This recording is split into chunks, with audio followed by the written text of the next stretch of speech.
Hello, everyone. My name is Jorge Rincon.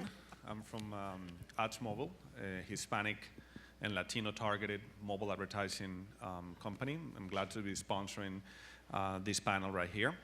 We have a great group of panelists, but before we get started there, I want to show you a few slides just to get everyone on the same page regarding Hispanic mobile advertising.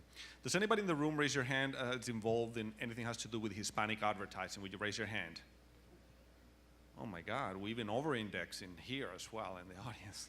This is wonderful. Okay, let me just then share a few interesting facts about the market and what's happening in mobile advertising for Hispanics, so we get the tone started and then we'll go through the panel.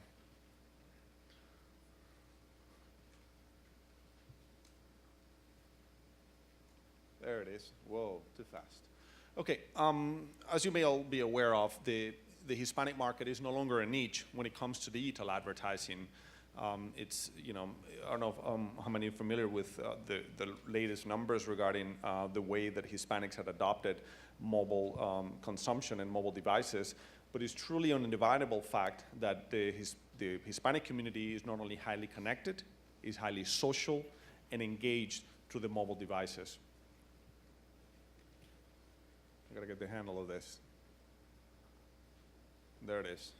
Okay, now we've seen evolution through different traditional medias. We also, back in the day, how an idea like creating a Spanish-only television network could sound like a crazy idea. Well, look at today how Univision and Telemundo's been doing.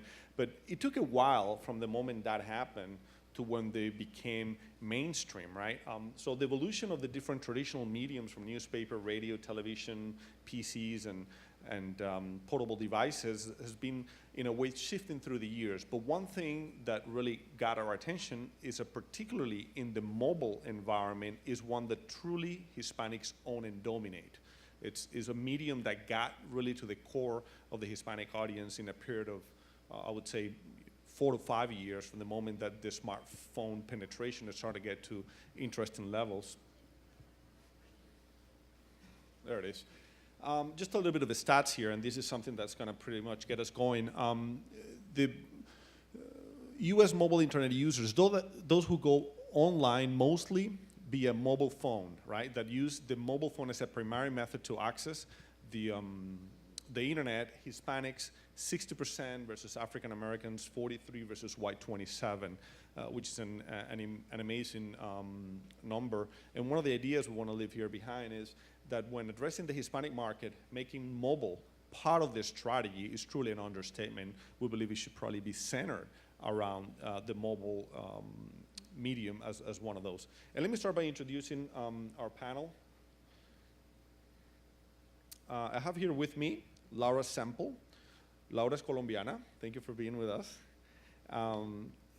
Laura comes from Conill, one of the leading ad agencies in LA. She's curious about what moves people into action, marveled by how technology is improving our lives. She's a truly matchmaker between brands and Latinos. Then we have Joel Bary. Joel is CEO of LatinMedios. Joel is from Venezuela.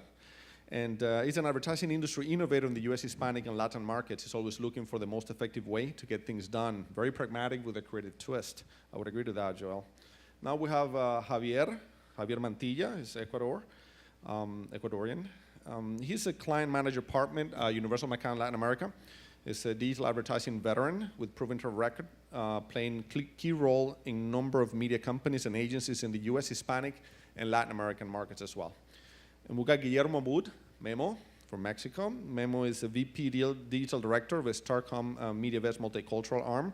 He's a new media expert with more than 18 years of experience in digital across the US multicultural and Latin American markets. So getting started here, let me address the first question, Laura. I'm sure we all agree, and you agree, how the numbers Hispanics are embracing mobile as a medium. But are the brands and agency in the same page with these statistics? Is a Hispanic mobile top in their strategies today? Hello? Yes. So I think we are in what we want to accomplish. I think we're both interested in results. and being able to optimize constantly in getting the brand to new spaces where we can get a younger consumer. I think where we need to get in agreement is how we're gonna get there. And the process is where we are having a little bit of discussions, and I'm very confident that we'll figure it out the way, and then when we get there, something else will come to challenge us, and then we'll conquer that as well. Okay, so we're pretty much not there yet. We're behind. I think we will always be on the way because technology changes constantly. Okay. Very good. Let me ask you, Joel, out of all the brands that you work with, what percentage of them are investing actively in mobile? And is that enough? Do you think they should be doing more? I would say that most of the brands that we work for, they're actually at least dipping their toes into this very unknown waters so far, both in the United States, I mean, for the US Hispanic market, and also in Latin America, although there is a huge penetration in both markets, Hispanic and Latin America. But nevertheless, I don't think that the budgets or the investment actually represent the penetration or represent even the benefits of the medium. So most of them are starting to engage into mobile. I don't think they're there yet in terms of the amount of investment or the commitment to the medium that they should have at this point in time. I mean, we hear that every year is going to be the year of mobile. We're still waiting for it. I mean, this year it's going to be, I promise, and you know, a year comes by and we're not there yet, but at least they're starting, so which is a good sign. And Memo, what would you think are the barriers that are holding back brands and agencies from making bigger and more investments and embrace mobile the way that we think it should be? That's an interesting question. Hi. I think the barrier, it's a long-term strategy. Going back to the questions, I mean, earlier, I mean, I think it's going to get faster to where we think it should be, right? So that I was talking about the long-term strategy. We have to, I think advertisers have to see the real opportunity in the Hispanic market and now in mobile, because we just saw the numbers, and there's a lot of numbers out there that represent that and that talks about that. I think another barrier is the lack of assets sometimes, the lack of understanding of the market, basically, and a lot of marketeers don't really have maybe the time to understand what that this opportunity is, and the lack of assets. Sometimes advertisers produce mobile assets. I'm just talking mobile because I think the conversation is mobile only. And Hispanic only, right? They don't produce assets for mobile. It could be a display, it could be landing pages, it could be websites. So my suggestion here should be, I mean, if you already produced an asset, a mobile landing page for the English language consumer, the English language consumer, why don't you translate that into Spanish? I mean, it doesn't take a lot of resources, a lot of budget. So I think the last thing I was going to say is budget. I mean, I don't think that shouldn't be a barrier because it's easy to translate. And fair enough. So you're saying that the lack of mobile assets and lack of budget, but you know the underlying reason, Javier, would you say, is there a common understanding from the brand side, from the client, what it takes and how that level of investment could truly benefit their outcome? I don't think so. I think it's one of the realities that we have, those of us who worked in the Hispanic market at all, is that first of all, a lot of us are struggling to get budget for U.S. Hispanic just to start off. And then when you separate that budget from the usual suspects, you know, the Univision and the Telemundos of this world that take a large percent of that budget and do have digital assets, then you're looking at, okay, what are we doing separately out of that? And then you're saying, okay, what's my digital spend versus mobile? Then you're further slicing that budget down. So one of the things that we're trying to understand and trying to look at is saying, how do we come across not just in language, but in content and context, Because if we already have assets that are created, there's already great content that's being built, does it always have to go back to resonative language? Why can't we do A/B testing with creative that is contextually relevant, that's culturally relevant, and therefore maybe we can speak, as we are right now, to Hispanics in English? One of the things that we like to think about and talk about is saying, well, shouldn't our total market approach include U.S. Hispanic in some way? So it's not to disqualify or not do Spanish language, but it really is to say, let's give our audiences more of a wide array of content that they can be reached through. And I think with mobile, that's one of the things that we can actually start looking at and thinking about. So I think that there's a wide opportunity to tap into the larger general market budgets and say, let's see what we can do creatively from a cultural standpoint, and let's continue spending more in language, therefore we can really be relevant and drive our messages. Well, that leads to a very good point and question. I would ask Laura to help us clarify that for the audience. So, does language matters when you're addressing the Hispanic mobile consumer? It does. It does, but one of the things that I want to, or that I have learned is all of our clients are at different levels. And if they don't have a Facebook page in Spanish or for specific for the Latino market, or if they don't have a Twitter handle, if they don't even have a website that is targeted to Hispanics, that shouldn't stop us, because there's a lot that we can do. We know that the higher acculturated Hispanics are a growing opportunity. They're looking for content that is relevant, and that first touch point with those consumers can be culturally relevant. And with all this way to measure results, we can direct them to general market properties. And we can evaluate, it's a A/B testing all the time. What's working, what's not working. So I think with the possibilities that the medium provides, I mean, the sky's the limit for us. I think it's more about us internally really understanding how we're gonna talk to. The language has to change internally at the agency with the clients. I don't think that if we sell things as 360, it's gonna work. But if we talk about the consumer decision journey and the role that mobile plays all throughout, then we're gonna have a better conversation. We know based on data, for example, that half of the traffic to one of our clients' site comes from mobile. Well, that is huge, right? Then the next conversation is, okay, so let's look at visits and let's look at leads, because our clients care about upper funnel and also lower funnel, even if we are a national advertiser.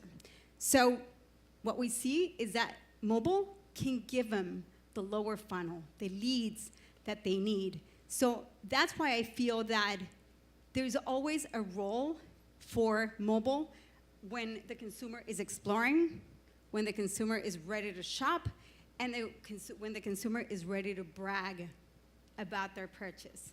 And so if we start talking like that, I have experienced that the client is incredibly open, because you're not talking about communicating, you're talking about what's the overall brand experience. So that has been my take on it. And use experience maps. Experience maps allow the client to visualize how everything works together and how the call to actions, where are you driving people to? And measure every KPI possible. I think that is, the zero moment of truth has changed. Mobile allows us to then reach that last mile. And when you start looking at shopper strategies and things that are really about converting, then you start making those changes. And I think that's fundamentally important to look at what is that value chain, what are you bringing to them, and also the realization. And I remember being at the office of one of the major social players in the world who said, we just know the first 1%. And that simply means is that this medium and media type is so new that we're still kind of testing and learning. And so A/B testing is fundamentally important, because that way we can actually test out ideas and try to see what sticks, because there's nothing written yet, and that's a great part of it. Exactly. I guess I just want to add two examples of two clients. One of them is in the auto industry. And we have seen, going back to your comment, we have seen really good results targeting to them in the English language environments or Spanish. And we are, seeing those results, we're seeing all the leads. And the other example that we have, and I guess it's about being smart when engaging with the Hispanic consumer. And the other example is we have a client. He's in the beer category. Tecate, I can say it openly. They are targeting Spanish language or unacculturated Hispanics on TV, on traditional media like TV, radio, out of home. And when it comes to digital in general, including mobile, we are targeting the bilinguals and the more acculturated Hispanics, and we're having conversations with them. I mean, we're just extending the reach on digital platforms, and it's also working. Very good. And adding to that, and that leads us to a very good point. So, acculturation level when targeting Hispanics matters, right? So we're talking about, let's say, 4 typical blocks: the Spanish dominant, early arrival, the bilinguals, Latinos, then we have the English preferred and English only. We all understand that the English only, Latinos or English preferred, is the fastest growing one. But when you guys are planning and advising your clients on mobile campaigns, do you have enough publishers, providers, partners that can help you target this acculturated level and address Hispanic mobile advertising as a vertical, Joel? Yes, and actually that adds a little bit to what everybody was saying. There are plenty of publishers. There are a lot of options out there that we can use to reach the Hispanics and all of the Hispanics out there, except for the English only, which actually would count as U.S. general market, actually. But it has to do a little bit more with the moment at which the advertiser starts considering the Hispanics within their strategies. Because most of the times, I would say that the main mistake or the main issue is that we get called, we the agencies, the Hispanic agencies, get called at the end of the line. So it's like the food chain, where the plankton, and then there's the Hispanic market. So at that level, once they call us, it's, okay, so we already have the strategy set up and already determined. So now let's go and get the media. And I don't think it's just about media. It's about how do we communicate with that audience in a relevant way, being in Spanish, being in English, taking them to the Spanish website or the English website or whatever, the Facebook page in Spanish or the Facebook page for the U.S. General, whatever the case is, whatever the KPI is. I believe that the problem is to incorporate or consider the mobile and digital media for Hispanics at the strategy level, not at the end of the process, which I believe is the main mistake right now. But as to your question, I believe that there are plenty of options out there, and we have new options every day coming into the pipeline, which allows us just outside, you have a huge selection of geo-targeting options and very, I don't know, I would say, dudosa procedencia, geo-privacy issues, concerns, options, but in any case, there are plenty of options out there. Okay. I think media partners are bringing a ton of amazing solutions. So it's no secret that our Hispanics love general market media, right? We can target Hispanics in digital and mobile in shows like, or channels like E or Style. And so to me, that opened up a big opportunity for our clients. So I can do that. I can advertise in general market media being a Hispanic because I am targeting our segment. What I see that's interesting right now is that media partners are working so hard in giving us the analytics that we need to be able to make sure that we're targeting the right people. And so we are working a lot more with them and having those strategic conversations so they don't come at the end of the process. but they come at the beginning where we share with them some of the challenges that we have, and they help us solve them. They have very robust insights teams. So what I encourage everyone, if you don't ask for it, you won't get it. But if you ask for it, they'll share a wealth of information that they're dying to share with you. So. But my comment on Thank is you. just don't ask the traditional U.S. Hispanic guys, because they'll say it's only in Spanish and you can only reach Latinos through us. It is about the other channels that are sitting there and saying, you know what, we know we have a huge audience, Real Housewives of Miami, and shows like that are in fundamentally Latino settings where you can reach people contextually in English language and independently of using language as the main divider. So I think that's the important thing, is ask everyone else, because the usual answer you get from the status quo is Spanish is the way to do it. Univision. Exactly. And we really believe that there's a lot more that you can do instead of locking into just one avenue. And that's a great thing about this possibility. We all agree then definitely language matters when the audience cares about the language itself. So we're going to be relevant. But following those lines, Memo, we got next year, 2014, we got the World Cup, one of the biggest sports event that attracts Latinos in the United States in many ways. Hopefully Mexico will make it this year, Memo. Don't make me talking here. Like. Well, tell me a little bit about what kind of opportunities a sport event like that can bring for brands in reaching Hispanic, and how mobile is a platform that will be a great way to connect and engage. If Mexico makes it, no. I think the World Cup is the perfect storm for the Hispanic and Latin American markets and for the mobile industry.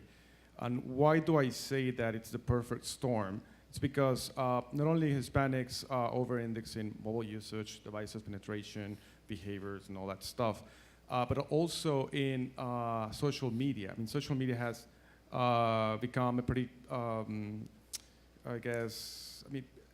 Hispanics are very big in social media. They share, they communicate a lot with their friends and family in Latin America, so social media is also big.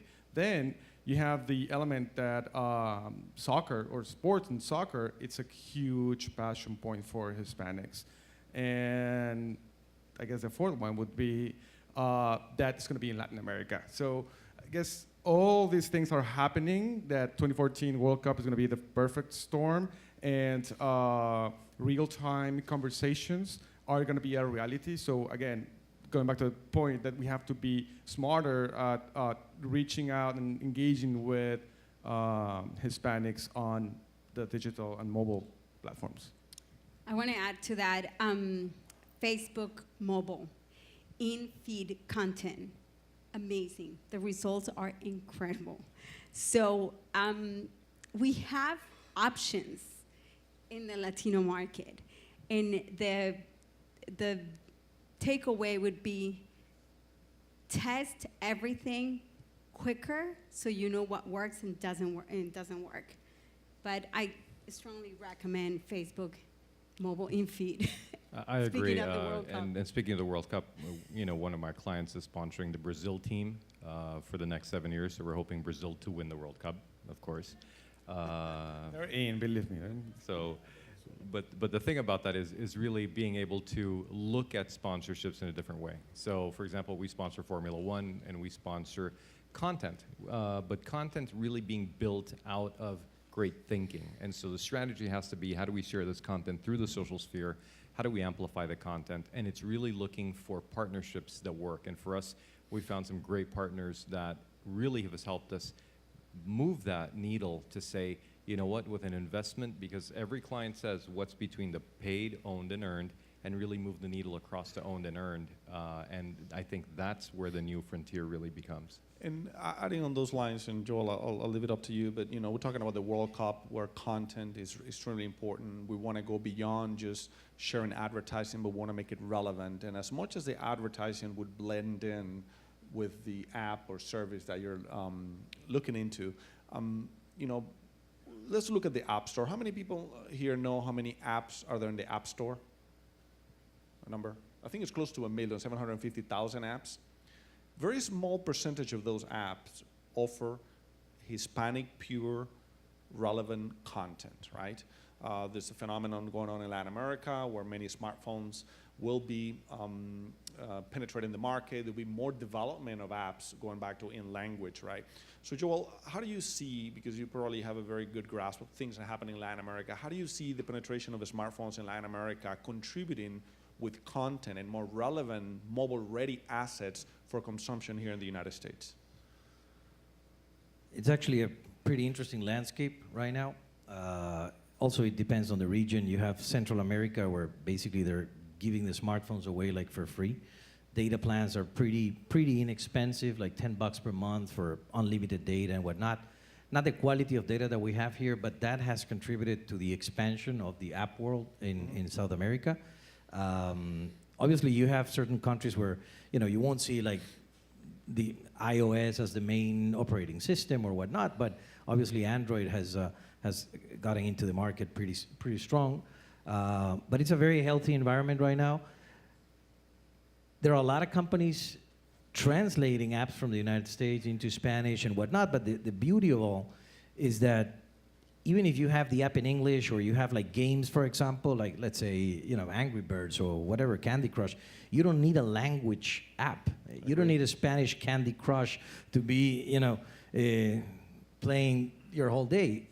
Still, the magic of all is that you can target those individuals, by country, by city, by whatever, by their behavior and whatnot, through those apps. So even though it is expanding, it is an ever-expanding environment right now, with a lot of local development and whatnot, you have the influx of the United States. So it's actually a more interesting environment because you have the local things and you have the international stuff, all of the games, all of the apps that are developed here.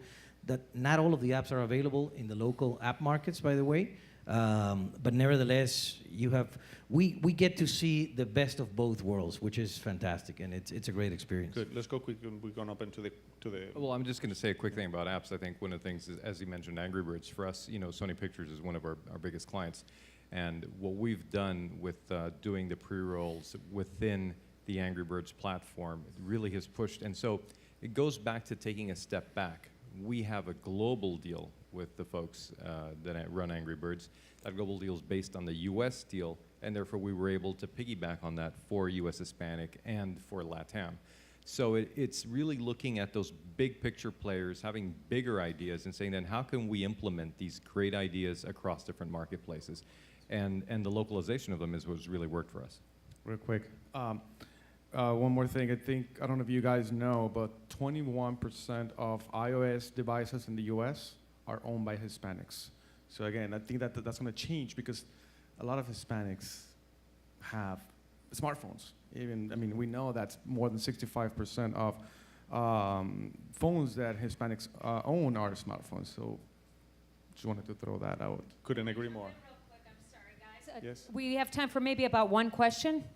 Does Let's anybody make have a question? Let's Yes, make in it the 2. back. 3 questions. Oh Good. my gosh, can we answer them all at once? No. Okay, we're I'll good. try as fast as I can. Hi, my name is Tanya, and I work for Samo. We're a mobile agency. Recently, Tide did a commercial that was both in English and Spanish. I think it was like the grandma was speaking in Spanish, and then the granddaughter responds in English. And I was just wondering how this Spanglish thing translates into mobile, or if you have any success in that type of Spanglish or dual language advertisement. So we're incredibly proud of that campaign because that is a pure reflection of the market today. So we need to focus on content that reflects the situations that are happening in Latinos households. If we do that right, everything else will follow. Just to answer the question, I don't think no one in the industry has the answer. We are actually working towards that answer as we speak. We're trying to answer that based on the results that we got from Tide of BNG, but it works. And just the one addition to that is that, Spanglish per se only works when it's contextually well put. And we've seen examples of the big networks in Spanish language talking about Spanglish programming, and it's horrible. I mean, I've seen some of that, and it's like, oh my God, who's actually going to watch that? So it is about doing things correctly in context. One of the things David Ogilvy once said is respect your audience, and I think we need to do that too, because Latinos, we need to be respected as well. Are we talking about Mayor Bloomberg? Hey, I had to go there. Come on. You remember, he's got the translator there? Okay, who was the other person that had a question? Right there. I mean, it was there. You guys let me, or actually you started it with the Spanglish. Great question. Hi, Shane Smith from Digitas LBI. So great conversation. I think the creative question's a big one over at our shop at the minute. Is it safe to say from what we're hearing that increasingly you should serve English language content only when the content environment is English language, or endemic Hispanic content as well? Is that an area that we can increasingly start serving this content? I think that has a couple things. One is really being able to understand and target. And so if you're geo-targeting and really looking in context where you're delivering those ads, then it makes sense to then make the choice and do A/B testing. At the end of the day, very quickly you'll be able to see in a very short term what's really sticking. And I think that's the important part, is content, context, and testing. Yeah, I think that it's basically about relevancy. If you're able to really focus on what's relevant to your audience, I mean, if you deliver it in English, you deliver it in Spanish, it should have the effect. Or as we were saying, unless you have Sofia Vergara on every commercial, and then it's fine. One more thing, I guess it also depends on the industry. It's not the same, the auto industry versus CPG industry. So every single brand, every single product has to work with their own KPIs and build their own KPIs. Somebody else had a question, I know. We had 3 people go up at once. Was there another person that had a question? Okay, gentlemen, do you have any final words that you'd like to add? Sure, just a few takeaway points. We're truly seeing how the Hispanic market has been mainstream in the United States. Mobile is definitely a channel that will be key to connect with those Hispanic consumers. Language is something, relevancy, cultural, all of those things matter. And thank you everyone for your time. And since language does matter, esta noche la cerveza la invita Memo. All right? Muchas gracias. Gracias, Memo.